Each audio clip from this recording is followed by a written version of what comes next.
Readers school के YouTube channel पे आपका स्वागत है। हम 12th क्लास की फिजिक्स पढ़ रहे थे, उसमें चैप्टर नंबर था 2, गाउस का नियम व उसके एप्लीकेशंस। उस पे हमने गाउस का नियम पढ़ लिया है। अब उसके क्या करना है कि कूलॉम के नियम से हमें क्या करना है, गाउस के नियम की उत्पत्ति फाइंड आउट क्या करना है। गाउस का नियम किसके नियम से उत्पत्ति करनी है, उसकी कूलॉम का नियम से। तो कूलॉम का नियम क्या कहता है, जब दो स्थिर बिंदु होते हैं, यानी कि दो स्थिर बिंदुओं पर आवेश हैं Q1 Q2, ये पढ़ लिया हमने वैसे तो इस पे लगने वाला फोर्स होता है वो कितना हो जाएगा, KQ1 Q2 upon R square. और K को हम क्या लिख सकते हैं, 1/4 pi epsilon 0 Q1 Q2 upon R square F। अब क्या है कि Q2 के कारण Q1 पर विद्युत क्षेत्र की तीव्रता को हमें फाइंड आउट करना है। तब क्या करना है, विद्युत क्षेत्र की तीव्रता होती है वो क्या आती है, F अपॉन Q। तो विद्युत क्षेत्र की तीव्रता कितनी आई कूलॉम के नियम से, 4 pi epsilon Q1 upon R square. ये क्या होती है, विद्युत क्षेत्र की तीव्रता।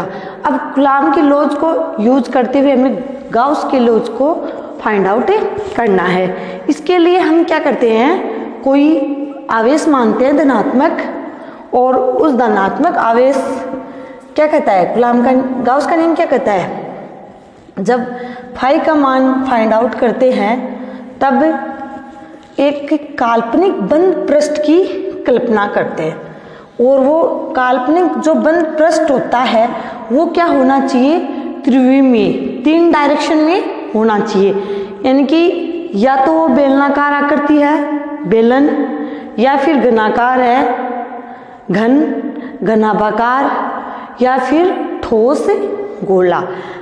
हमें क्या लेनी पड़ती है, एक बंद आकृति की कल्पना करनी पड़ती है। जैसे कोई डिब्बा ले लिया, अब डिब्बे के सेंटर में हमने क्या रख दिया, कूलॉम वो आवेश रख दिया। अब इसमें क्या करेंगे, हम एक बॉल ले ली जो अंदर से क्या है, खोखली है, और उस बॉल के अंदर हम क्या करते हैं, Q आवेश को रखते हैं। अब उस बॉल के ऊपर, जैसे ये बॉल है, इस बॉल के केंद्र पे हमने Q आवेश रख लिया। अब बॉल का एक काट क्षेत्रफल यानी एक एरिया लेते हैं DS, जिस पर विद्युत क्षेत्र की तीव्रता और E के बीच में क्या है, थीटा कोण बन रहा है। वो इस Q से क्या है, R दूरी पे है, यानी कि जो गोला है उसकी रेडियस क्या है, स्मॉल r। अब इस Q आवेश के कारण जो ये पॉइंट हमने लिया है सरफेस पे, वो क्या है, P पॉइंट। इस पॉइंट पे हमें क्या निकालनी है, विद्युत क्षेत्र की तीव्रता। अब इस पॉइंट पे विद्युत क्षेत्र की तीव्रता फाइंड आउट होने के बाद में हम जानते हैं कि किसी अल्प क्षेत्र की हमें विद्युत क्षेत्र की तीव्रता निकालनी है।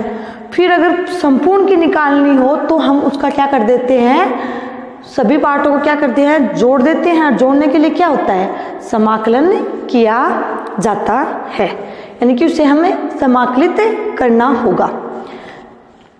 जब बड़ी चीज होती है उसको छोटे छोटे टुकड़ों में डिवाइड करना होता है, तो उस कंडीशन में हम क्या करते हैं, उस कंडीशन में अवकलन करते हैं। जब छोटी छोटी चीज़ों को एक साथ जोड़ना होता है, यानी कि उसका समेशन करना होता है, तो उस कंडीशन में हम क्या करते हैं, उनका समाकलन। तो इस एक पर्टिकुलर जो हमने अल्पांश क्षेत्रफल लिया था Q आवेश के कारण, इस पे विद्युत क्षेत्र की तीव्रता को हमें फाइंड आउट कर लेते हैं कूलॉम के लॉज से। फिर क्या है, इन सब को हम क्या कर देते हैं, समाकलित। तो सभी जो इसके एक पार्ट इधर हो जाएगा, ऐसे मतलब छोटे छोटे जितने पार्ट बने हैं ना अल्पांश क्षेत्रफल के, उनको हम सबको सम करने पर इसके अंदर विद्युत क्षेत्र की तीव्रता फाइंड आउट हो जाएगी। तो सबसे पहले हम क्या करते हैं,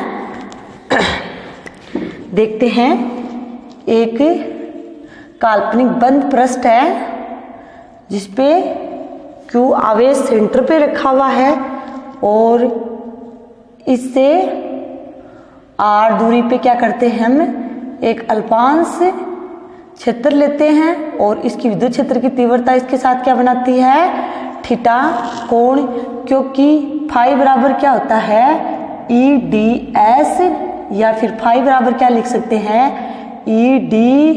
ई डॉट डी एस होता है तो डॉट हटता है तब क्या आता है, कोस थीटा, यानी कि ई और डी एस के मध्य कितना कोण है, थीटा। ये क्या है, यहाँ से आर दूरी पे, तो ये अल्प क्षेत्र क्या हो गया, डी आर। ओके, अब देखते हैं कि जो हमें इसमें दे रखा है वो हो हम एक बार लिख लेते हैं। क्या दे रखा है, यहाँ पे देखो, बिंदु ओ पर कोई धनात्मक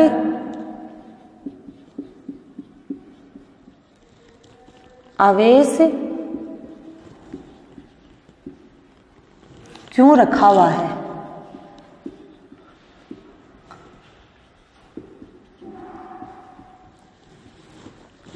जो हमने किया है उसको थ्योरेटिकल रूप में लिख लेते हैं, जिसमें हमने स्वेच्छा से एक बंद पृष्ठ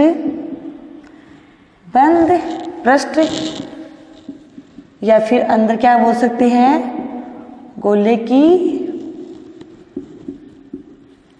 कल्पना की है। क्या किया है, एक बंद पृष्ठ की कल्पना हमने यहाँ पे कर ली। गोले के पृष्ठ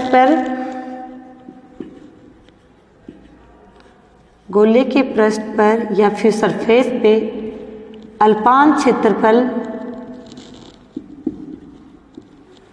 क्षेत्रफल ds लेते हैं, जिसकी आवेश से दूरी क्या है, जिसकी आवेश से दूरी r है।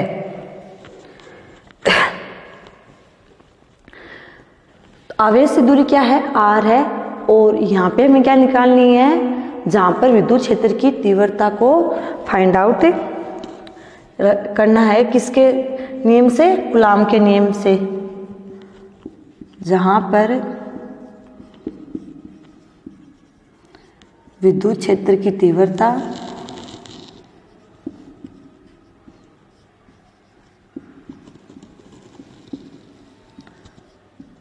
कूलाम के नियम से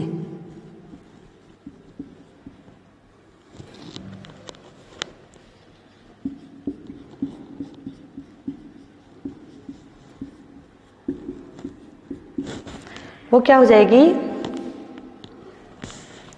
वो हो जाएगी E बराबर 1/, ये मैंने समझाया आपको अभी, 4πε0 Q और r², और इसके डायरेक्शन क्या है, r केप। ये क्या हो गई, ये इसकी हो गई इमेज, यानी कि जो हमने गोला बनाया उस गोले पे O पॉइंट पे कोई पॉजिटिव चार्ज रखा हुआ है, उस पॉजिटिव चार्ज की वजह से सरफेस पे कोई अल्पांश क्षेत्रफल ds लेते हैं, और उस ds पे क्या निकालना है हमें, चार्ज Q की वजह से लगने वाला विद्युत क्षेत्र की तीव्रता। ये हो गई विद्युत क्षेत्र की तीव्रता। अब क्या है कि अल्पांश क्षेत्रफल से संबंधित फ्लक्स, अब क्या है, जो ये अल्पांश क्षेत्रफल है, तो ये तो फ्लक्स क्या होता है कि किसी क्षेत्र से गुजरने वाला आवेश निर्गत या प्रवेशित, निकलने वाला या अंदर इंटर करने वाला, जितना आवेश होता है वो क्या उत्पन्न करता है, फ्लक्स को उत्पन्न करता है। तो अब क्या होगा, इससे अल्पांश क्षेत्र के कारण पर क्यों आवेश के कारण कितना फ्लक्स उत्पन्न हो रहा है, वो देखते हैं।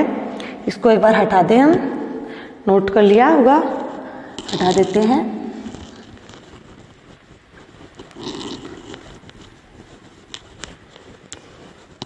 ये पॉइंट है जो विद्युत क्षेत्र की तीव्रता है उसको हम यहाँ लिख देते हैं। वो क्या आई थी, वो थी 1/4 pi epsilon 0 Q R square. अब क्या करना है कि इस अल्पान क्षेत्रफल पे अतः अल्प क्षेत्रफल पे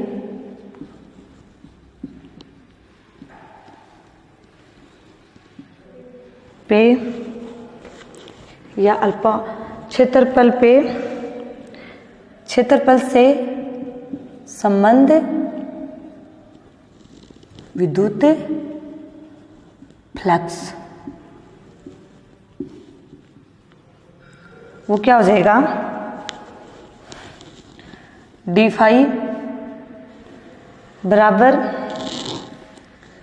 ई डी एस, इसके बीच में डॉट लगा हुआ है तो इसको क्या लिख सकते हैं, E D s cos theta, जो ऊपर बताया है। ये तो क्या है, अल्प क्षेत्रफल से। अब क्या निकालना है, संपूर्ण क्षेत्रफल पे। वही इतने ऐसे ऐसे इसके पार्ट बनते जाएंगे, फिर जैसे ये पार्ट है, फिर ऐसा ही पार्ट इधर बन जाएगा, ऐसे ऐसे इसमें पूरे गोले में पार्ट बन जाएंगे। तो पूरे पार्ट को जोड़ने के लिए हम क्या करेंगे, इसको समाकलित, तो क्या करेंगे, संपूर्ण पृष्ठ से संबंध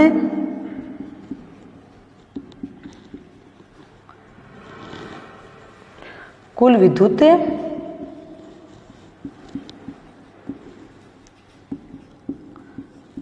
फ्लक्स,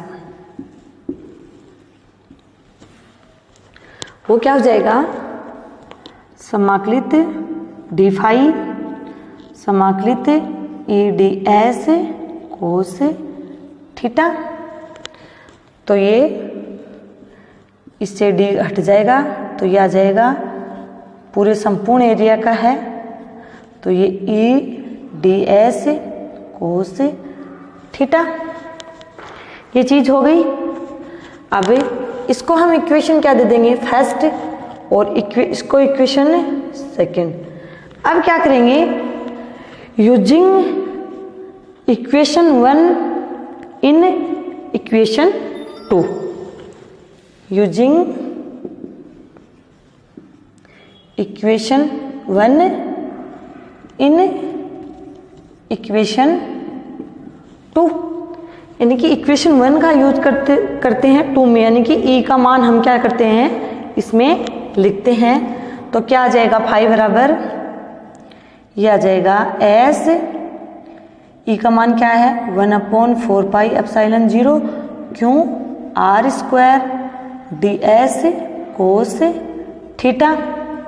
तो फाई बराबर इसको क्या, कांस्टेंट अक्षर को क्या हम बाहर लिख लेते हैं, तो 1/4 पाई एप्सिलॉन 0 क्यू को भी बाहर कर लेते हैं, d s cos theta upon r square.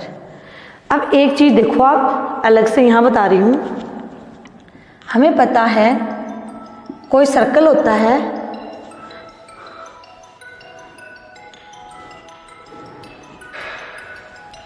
किसका आ गया,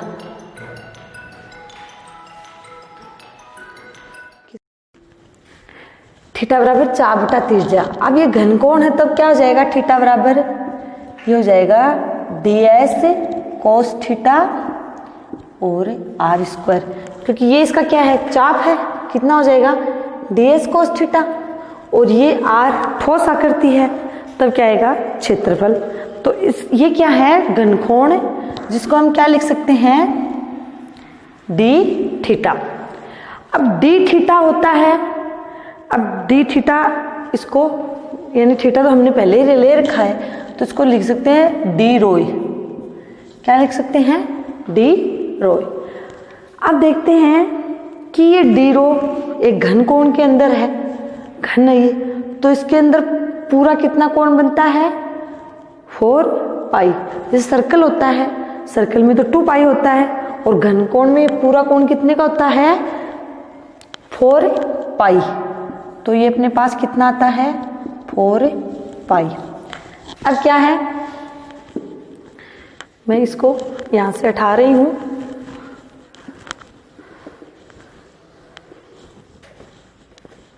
पाई बराबर क्या आ जाएगा? ये आ जाएगा Q 4 पाई एप्सिलॉन 0 और ds cos theta upon r square. इसको हम क्या लिख सकते हैं? घनकोण d रॉय 4 पाई एप्सिलॉन 0 और d रॉय संपूर्ण पृष्ठ के क्षेत्रफल के लिए आएगा। तो इसका मान कितना आएगा? Q 4 पाई एप्सिलॉन 0 और ये आ जाएगा 4 पाई। तो 4 पाई से 4 पाई कैंसिल आउट, तो पाई बराबर क्या आ जाएगा? पाई बराबर आ जाएगा Q अपॉन एप्सिलॉन। ये क्या है? ये गाउस का नियम कि किसी बंद काल्पनिक पृष्ठ में संबंध आवेश व 1/एप्सिलॉन का गुणनफल क्या होता है? फाई के इक्वल। ये हमें क्या बताता है? गाउस का नियम। तो हमने क्या किया? कूलाम के नियम को लेके हमने गाउस के नियम की उत्पत्ति की, यानी कि E का मान कूलाम के नियम से रखा और फिर फाई का मान हमने किससे निकाला? E के मान को यूज करते हुए हमने फाई का मान निकाला, जिसका मान आया Q अपॉन पाई एप्सिलॉन 0, जो क्या होता है? गाउस का नियम। अब अगला हमारा जो टॉपिक है वो है गाउस के नियम से अनंत रेखीय आवेशित, यानी कि अनंत रेखीय आवेशित या फिर तार बोल सकते हैं, तार पर क्या निकालना है? विद्युत क्षेत्र की तीव्रता। कैसे ज्ञात करते हैं वो चीज हमें देखनी है। तो देखो टॉपिक क्या है?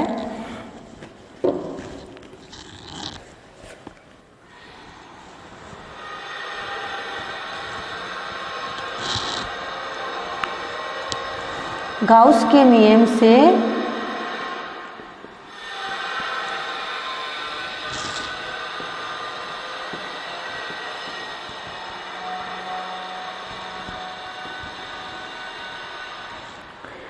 अनंत रेखीय आवेश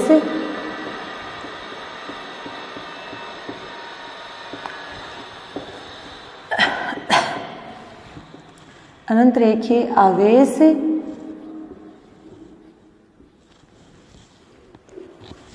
या आवेशित तार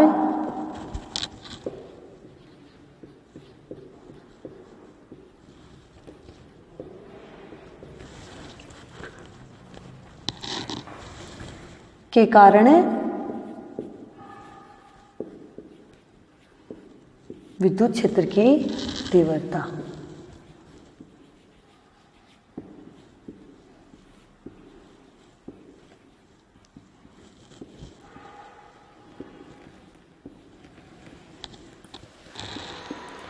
कि कोई अनंत रेखीय आवेशित तार है, उस पे क्या करना है? हमें विद्युत क्षेत्र की तीव्रता को फाइंड आउट करना है। जैसे हमने ऐसे कोई तार लिया, ठीक है। अब ये तार अनंत लंबाई का है, अनंत लंबाई का है तो मतलब हमें इसकी लंबाई का पता नहीं है, कितनी भी हो सकती है। ऊपर की तरफ भी इन्फिनिटिव रूप से चलेगी और नीचे की रूप के में भी क्या जाएगी? इन्फिनिटिव रूप से चलेगी। तो हम क्या करते हैं? इस तार के दो भाग करते हैं, यानी कि एक सेंटर पॉइंट लेते हैं। जैसे इस तार का ये सेंटर पॉइंट है O, ठीक है। अब सेंटर पॉइंट लेने के बाद में हम क्या करते हैं? उस सेंटर पॉइंट से सेम दूरी पे हम क्या मानते हैं? 2 पॉइंट या अल्पांश काट क्षेत्रफल मानते हैं। जैसे इससे L दूरी पे यहाँ पे कोई पॉइंट है M, और जिस पे क्या है, अल्पांश काट का जो क्षेत्रफल है वो है A1।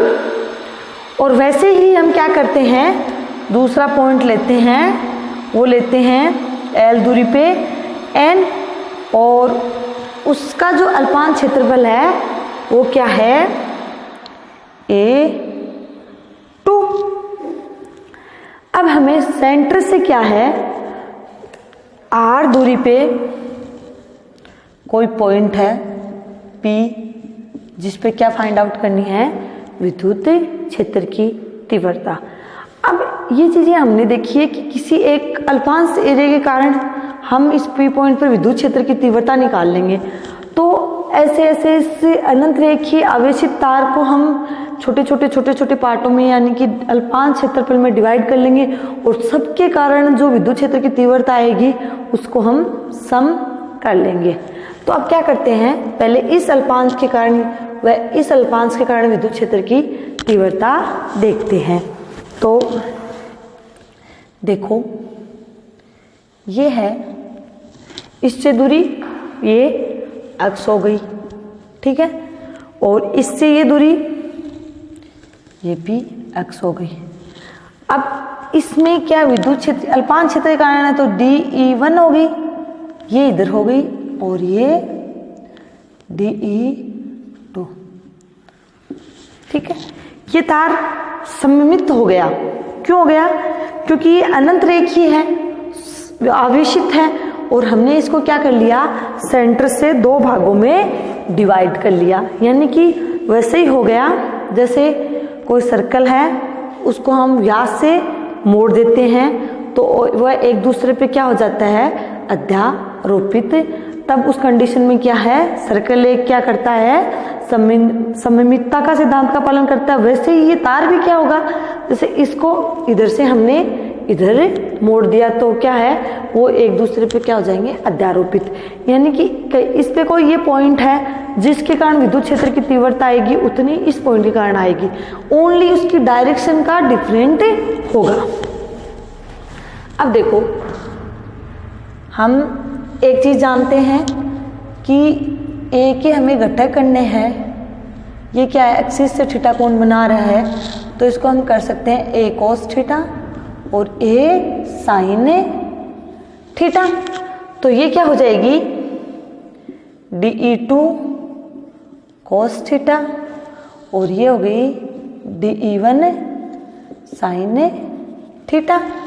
वैसे इधर क्या हो जाएगी, E की dE1 कोस थीटा, यहाँ पे थीटा कोण बन रहा है, यहाँ पे थीटा है ये, ठीक है। तो इधर क्या हो जाएगी, dE1 और साइन थीटा, ये 2 है, ठीक है।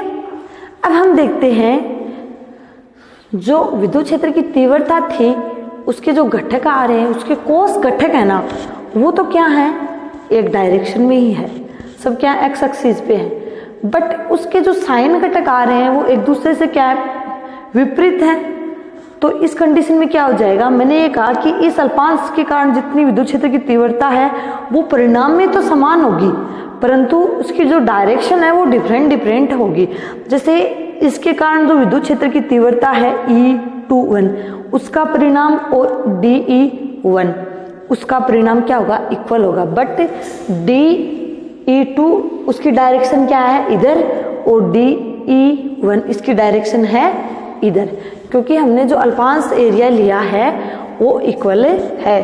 और ये तार किसके कौन से सिद्धांत की पालना कर रहा है, ये सममितता के सिद्धांत की पालना कर रहा है।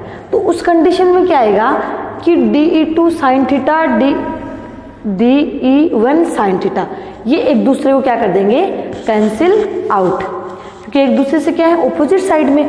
तो ऐसे ही ये पूरा तार है, उसको हम छोटे पार्टों में डिवाइड करेंगे, तो इस पार्ट के कारण, छोटे पार्टों के कारण जो साइन घटक आएगा वो तो एक दूसरे से क्या हो जाएंगे, कैंसिल आउट होते जाएंगे, और केवल इसके कोस घटक ऐड हो जाएंगे। अब इसमें लिखाने की कोई जरूरत नहीं है, इसकी बेसिक चीजें बता दी कि जो अनंत रेखीय आवेशित तार है उसमें केवल जो उसका कोस घटक है उसी के कारण क्या आएगी, विद्युत क्षेत्र की तीव्रता आएगी। क्या आएगी, केवल कोस घटक के कारण ही क्या आएगी, विद्युत क्षेत्र की तीव्रता। इस प्रकार संपूर्ण तार के कारण विद्युत क्षेत्र की तीव्रता P पर केवल कोस घटक कोज्या के कारण ही प्राप्त होती है। तो यहाँ पे एक लिख लेते हैं, इस प्रकार तार के कारण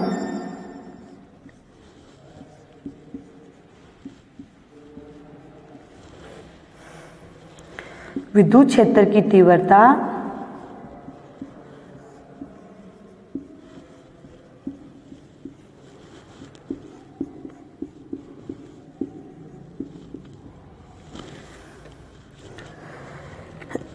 P पर, जो ये P पॉइंट है, पर केवल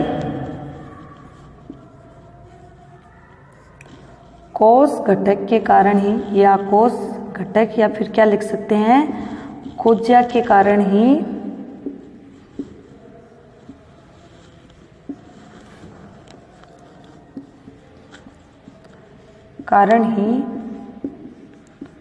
प्राप्त होती है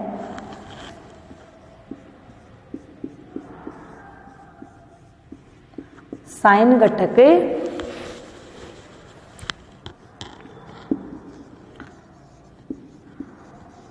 या फिर स्पर्शजा साइन घटक एक दूसरे से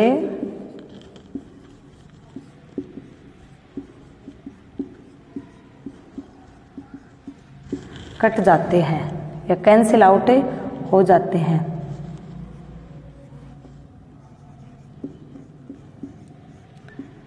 ठीक है, अब इस अनंत रेखीय तार को हमने देख लिया कि जी P पॉइंट पर जो विद्युत क्षेत्र की तीव्रता आती है वो केवल कोस घटक में आती है। तो हम ये अनंत रेखीय व्यवस्थित तार है, इसको हम क्या मानते हैं, फ्लक्स का मान ज्ञात करना होता है। उस कंडीशन में हम जानते हैं किसी काल्पनिक बंद पृष्ठ के रूप में कोई आकृति लेनी पड़ती है। तो ये लंबा तार है, इसका मतलब इसके चारों हम क्या मान सकते हैं, बेलन मान सकते हैं, इसको बेलन की एक्सिस मान सकते हैं। जब भी हम फ्लक्स का मान फाइंड आउट करते हैं तो हमें एक काल्पनिक बंद पृष्ठ की कल्पना करनी पड़ेगी, और वो काल्पनिक बंद पृष्ठ कैसे होगा वो चार्ज के डिस्ट्रीब्यूशन पे डिपेंड करेगा। यानी कि चार्ज का जो डिवाइडेशन है वो किस प्रकार से है, कौन सी कंडीशन में चार्ज है वो। तो ये L है तार, तो इसका मतलब इसकी जो बेलन की ऊंचाई है वो भी क्या हो जाएगी, L हो जाएगी। ठीक है, तो हम क्या करते हैं, अब क्या रेखीय आवेश को थोड़ा सा लिख लो, रेखीय आवेश को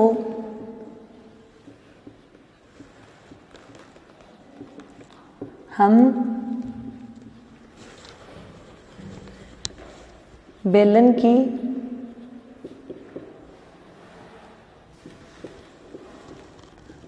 एक्स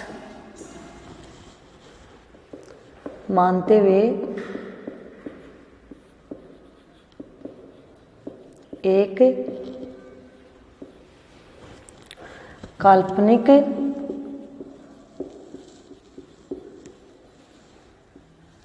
बेलन की कल्पना करते हैं।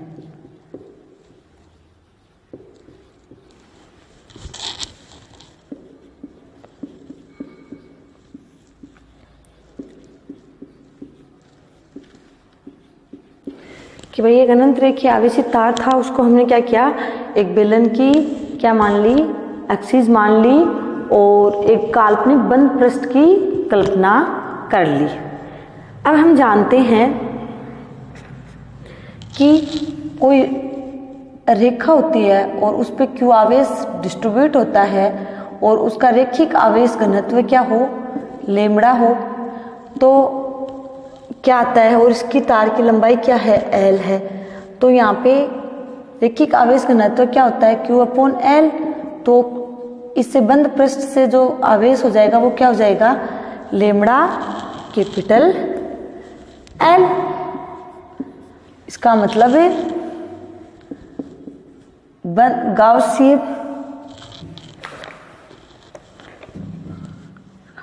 गाउसियन पृष्ठ से संबंध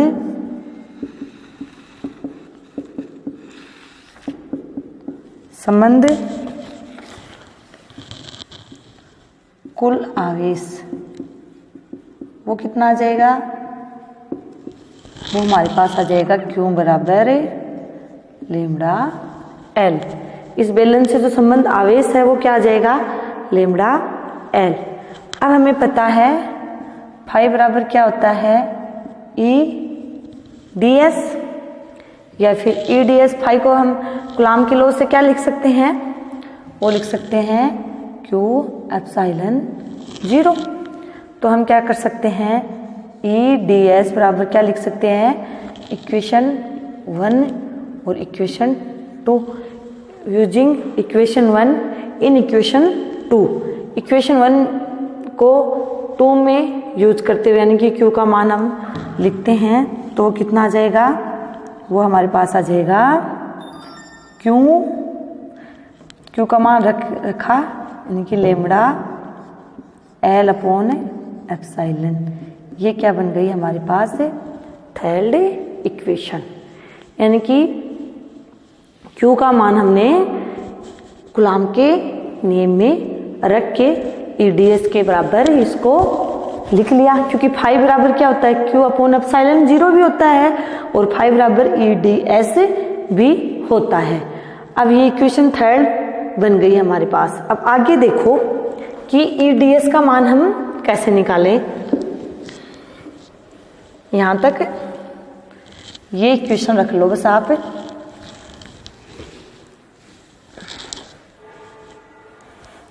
इसको एक बार ऊपर लिख देते हैं हम, EDS एस लेमड़ा एल और एप्सिलॉन 0। अब क्या करते हैं, हमने बेलन माना तो बेलन के 3 वक्र पृष्ठ नहीं हो गए क्या, एक पृष्ठ ऊपर की तरफ हो गया यानी कि ये एरिया S1, एक नीचे की तरफ S2 और एक ये S3। ठीक है। अब इस पे क्या है, ये आवेश वितरित है। पीछे हमने देखा था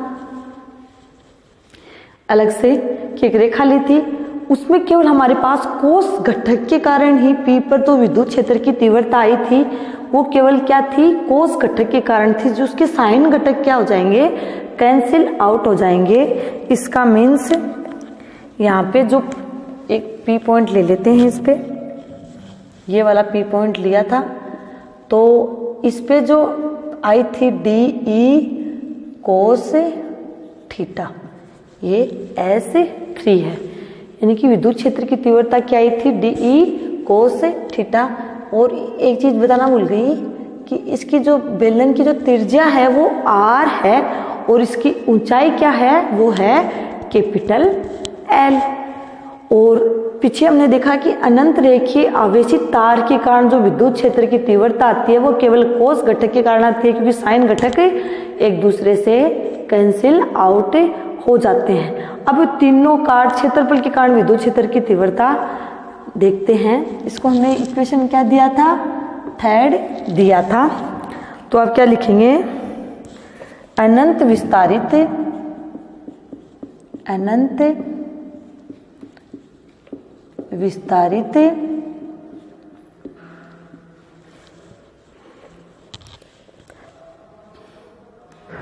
आवेशित तार में तार को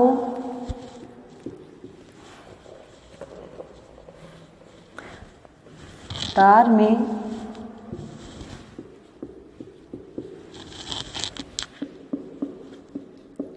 गाउस के नियम से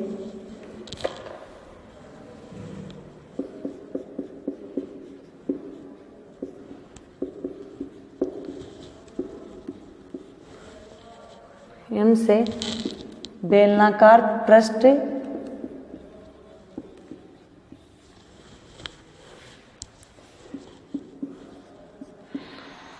को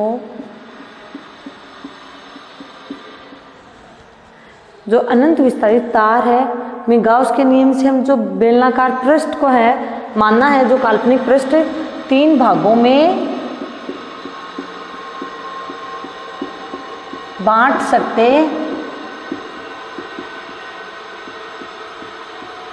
हैं।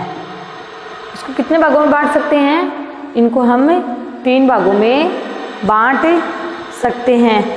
यानी कि हमारे पास क्या आ जाएगी, E1 ds, ये S1, ये E2 ds, S2, ये आ जाएगी S3 E3 ds equal to, ये किसके बराबर आ जाएगा, लेमड़ा कैपिटल L और 50। अब देखते हैं इसमें S1 और DE cos थीटा के बीच में कितना है, 90 डिग्री का कोण है। मतलब cos 90 का मान कितना होता है, वो होता है 0। तो ये इसका मान कितना आ गया, 0। इसमें भी EDS cos थीटा, यानी कि ऐसे ही तो है ना भाई, ये पृष्ठ S2 DE cos थीटा, ये कितना है 90 डिग्री। तब ये कितना आ जाएगा, ये भी 0 आ जाएगा। और ये देखो S1 DE cos थीटा, तो इसमें भी क्या आ जाएगी, 0। और जो S3 है और DE cos थीटा है, इसके बीच में कितने डिग्री का कोण है, 0 डिग्री। तो cos 0 का मान कितना आता है, वो आता है 1। तब इसका मतलब ये वाला भी 0 हो जाएगा, ये वाला भी 0 हो जाएगा। तो जो आ जाएगी वो क्या जाएगी, वो E3 ds, E3 लिखने की कोई आवश्यकता नहीं है क्योंकि जो विद्युत क्षेत्र की तीव्रता है वो सब में इक्वल होगी। तो S3 और इसको लेमड़ा L एप्सिलॉन 0। मतलब जो इसका वक्र संपूर्ण पृष्ठ का क्षेत्रफल के कारण नहीं आ रही, केवल वक्र पृष्ठ का जो क्षेत्रफल है वो क्या है, बेलन की पर जो अपने P बिंदु पर जो विद्युत क्षेत्र की तीव्रता आई थी उसके क्या है, समांतर।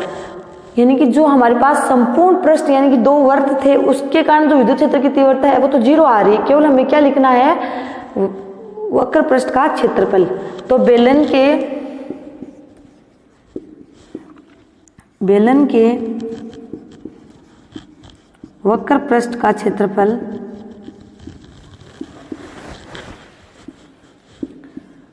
क्या होता है, 2 पाई r।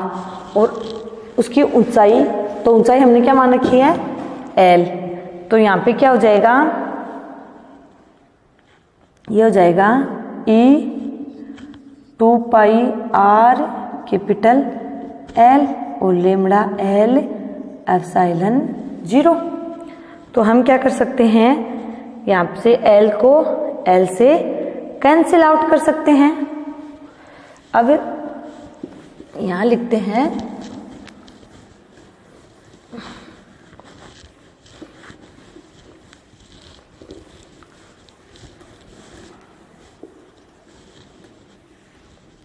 क्या आएगा कि E और 2 पाई r L और इधर L और एप्सिलॉन 0 आया।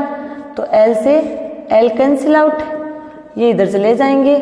तो 2 पाई r एप्सिलॉन 0 E, ये क्या है, ये है अनंत रेखीय आवेश वितरण के कारण विद्युत क्षेत्र की तीव्रता। क्या है, ये इक्वेशन 4 है, क्या बता रही है, अनंत रेखीय आवेशित तार के कारण विद्युत क्षेत्र की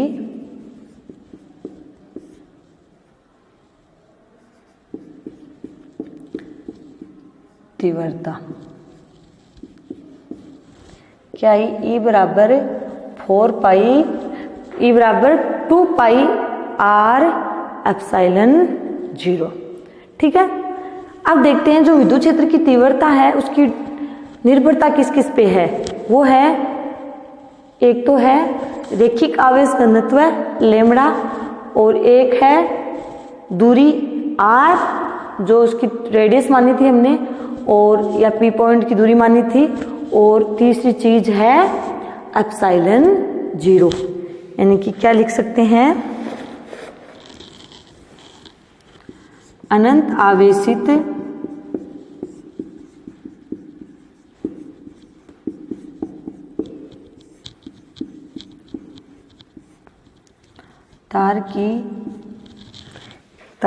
तार में E की निर्भरता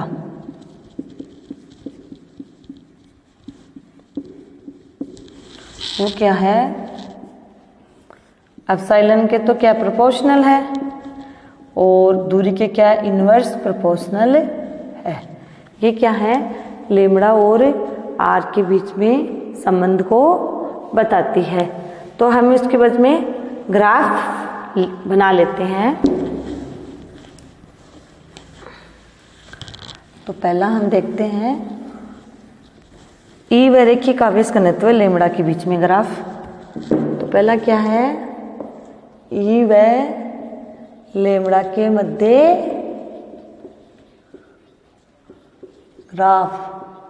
तो ये कैसा आएगा, क्योंकि ये क्या है, E प्रोपोर्शनल लैम्ब्डा, तो जैसे जैसे E का मान बढ़ेगा वैसे वैसे लैम्ब्डा का मान भी बढ़ेगा, या लैम्ब्डा का मान बढ़ेगा तो विद्युत क्षेत्र की तीव्रता का मान भी बढ़ेगा। दूसरी कंडीशन का जो ग्राफ है वो क्या है, E व R के मध्य। तो हम